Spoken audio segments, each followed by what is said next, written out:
On The Assurance, I was both producer and director.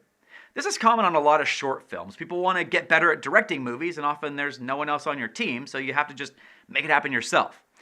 But if I knew of someone else that would have helped me produce this, I would have gladly had them do it. Producing and directing can be a dangerous situation, especially on lower budget sets. Producers are the ones that negotiate rates and schedule and other tough stuff with the cast and crew.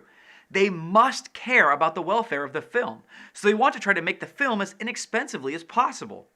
So sometimes the producer can be seen as an enemy in that way. But it's really bad news if the cast and crew see the director as that enemy as well. I once worked on a film set where the crew were mostly local hired hands that didn't know the traveling production team. Well, one day in the middle of the shoot day, they just decided that they weren't going to work anymore until they got paid, right then on set.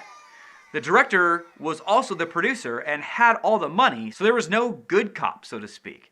It wasn't just about them versus the producer only, it was about them versus the entire production because the director was both. So the director had to stop working and literally find cash to pay these guys with on set. Now, most of the time your average film crew thankfully has more decency than this extreme example. But the point is that having the administrative head person and the head creative person be the same person could be a real barrier to the director being able to bond with the cast and crew.